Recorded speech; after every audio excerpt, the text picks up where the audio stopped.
The last person Ali spoke to before his final fight. Nobody knew her name until he died. In the 30 minutes before Muhammad Ali walked out for the last fight of his career, something happened in that dressing room that his entire corner witnessed and none of them understood. An old woman nobody recognized came to the door. Ali saw her, stood up immediately, and spent 10 minutes alone with her in the corridor. He never explained why. He never said her name. He went out and fought the worst fight of his life, and people who were there always wondered if those 10 minutes had something to do with it. It was December 11th, 1981. The Nassau Veterans Memorial Coliseum in Uniondale, New York, was hosting what the boxing world already suspected might be Muhammad Ali's final professional bout. He was 39 years old.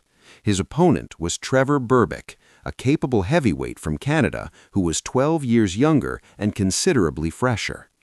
The Nevada State Athletic Commission had already refused to sanction the fight, which told you everything you needed to know about the medical consensus on Ali's condition at that point in his career.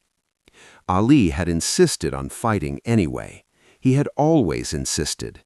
That was the one thing about him that had never changed.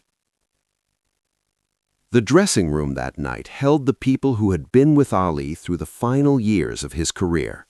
Angelo Dundee, his trainer of 20 years, was there, though the relationship between them had frayed in the way that relationships fray when one person wants to stop and the other refuses.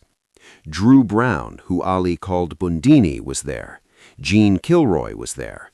A small collection of cornermen and associates who had been part of Ali's world long enough to know that arguing with him about fighting was a conversation that ended exactly one way. The atmosphere in that room, by every account, was not the atmosphere of previous dressing rooms. The electricity that had preceded every major Ali fight, that specific charge that his presence generated, the sense that something historic was about to occur, was muted. What filled the room instead was something that the people present found difficult to name precisely, a kind of weight, a knowing. Ali was sitting in the center of the room, gloves not yet on, somewhere inside himself in the way fighters go inside themselves before a bout. He had been quiet for nearly an hour, not the theatrical quiet of a man building focus, the genuine quiet of a man thinking about something that had nothing to do with the fight. At approximately 8:45 in the evening, 90 minutes before the opening bell, one of the security personnel posted outside the dressing room door knocked twice and opened it 6 inches. "There's a woman outside," the guard said. "She says she knows you. She doesn't have credentials. She's older. I told her I'd check." Ali's eyes opened. He turned toward the door. Something changed in his face that the people in that room all registered, and none of them could later describe with precision. Dundee, who was standing closest, said it was the first time all evening that Ali looked entirely present. "Let her in," Ali said. The door opened wider, and an elderly woman stepped into the frame. She was in her late 70s, small, dressed carefully in the way that people dress carefully when they are going somewhere that matters to them. She was carrying a small handbag, and she was looking at Ali with an expression that contained something the cornermen couldn't decode. Not the expression of a fan, not the expression of a family member, something older and more specific than either. Ali stood up. In 35 years of corner work, Angelo Dundee had developed a precise understanding of Muhammad Ali's body language.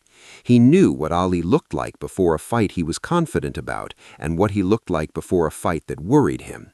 He knew what Ali looked like when he was performing and what he looked like when he was not. What he saw when Ali stood up to greet that woman at the door was something he placed later and after much thought in a category he rarely used. He looked like a boy. Ali crossed the room in 4 steps, took the woman's hands in both of his, and said something to her quietly that nobody else heard. She replied. He nodded. Then he turned to the room and said simply, "Give us a minute." The coroner cleared into the corridor. Ali and the woman remained inside with the door pulled mostly closed for approximately 10 minutes. No voices were audible from outside. When the door opened again, the woman came out first, moving carefully down the corridor without looking back. Ali stood in the doorway watching her until she turned the corner and disappeared. He did not explain. He came back into the dressing room, sat down, and said, "Okay, let's get ready." Nobody asked. You did not ask Muhammad Ali to explain himself in the minutes before a fight, and besides, the people in that room had enough combined experience to recognize that some questions answer themselves better with time than with words. The fight that followed was, by universal agreement, painful to watch. Ali was slow in ways he had never been slow. The reflexes that had made him the most beautiful fighter in the history of the sport were gone in a way that was final and visible and sad. Berbick won a clear, unanimous decision over 10 rounds, and when it was over, the collective understanding that this was the end settled over the boxing world with the particular quiet of something inevitable finally arriving. Ali confirmed his retirement 3 days later. He never fought again. The woman in the corridor was not identified that night or in the weeks that followed. The cornermen mentioned her in interviews over the years.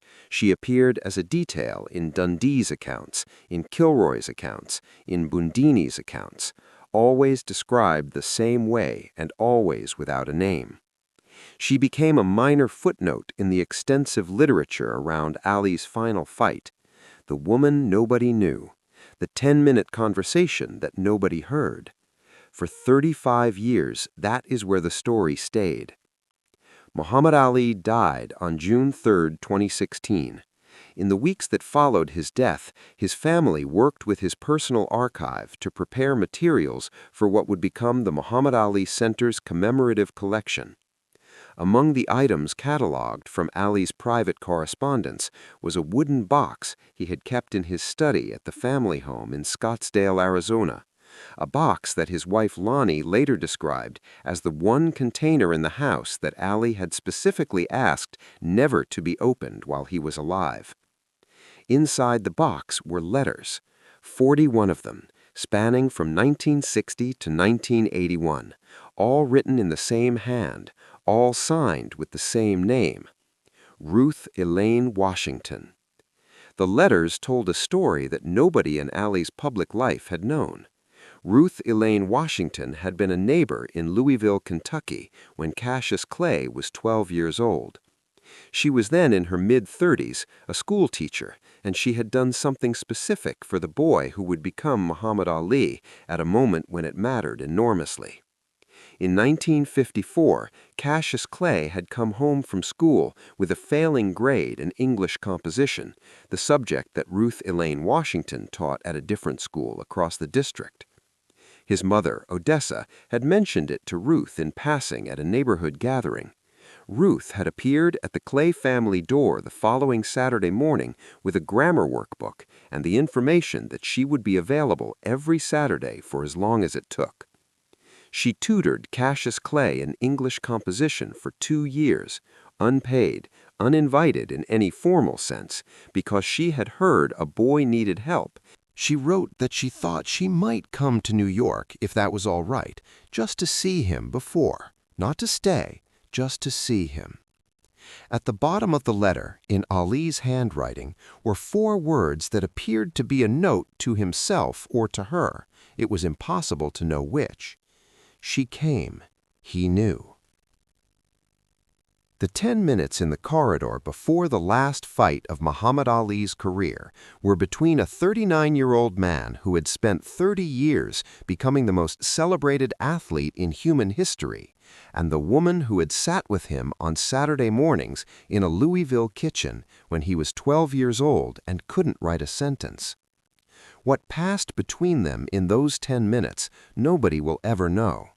But the people who have read Ruth Washington's final letter and looked at those 4 words in Ali's handwriting tend to arrive at the same understanding. He had been waiting for her. Not that night specifically, all along.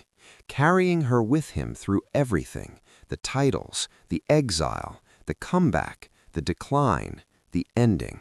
The way you carry the people who saw you before you were anything, because those people hold a version of you that fame cannot reach and time cannot change.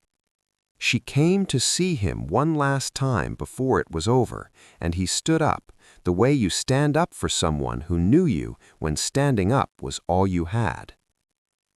The 41 letters were donated to the Muhammad Ali Center in Louisville in 2017. They are not on public display. The center's archivist, who was among the first people to read them in their entirety, gave a single interview about the collection in which she said that the letters constituted the most complete picture she had encountered of who Ali was when nobody was performing for anyone. Every letter Ruth Washington wrote to him treated him exactly the same way, the archivist said. Whether he was the most famous man in the world or a suspended fighter who couldn't get about, whether he had just won the heavyweight championship or just lost it, she wrote to him the same way, like he was still the boy in the kitchen on Saturday morning, like none of the rest of it had changed what she thought of him. She paused. "I think he needed that," she said. "I think everyone needs someone who knew them before. Ali had millions of people who loved what he became. Ruth Washington loved what he started as. That's a different thing entirely." Angelo Dundee gave his last major interview in 2011, a year before his death at 90. He was asked, as he had been asked many times, to describe the moment in his career with Ali that he thought about most often. He mentioned the rumble in the jungle. He mentioned Frazier in Manila. He mentioned the first Liston fight and the rope-a-dope and the moments that had entered the permanent record of sport. Then he mentioned a dressing room in Uniondale, New York in December 1981, an old woman at the door, Ali standing up. "I didn't know who she was that night," Dundee said. "I found out years later, after Ali died, when the letters came out.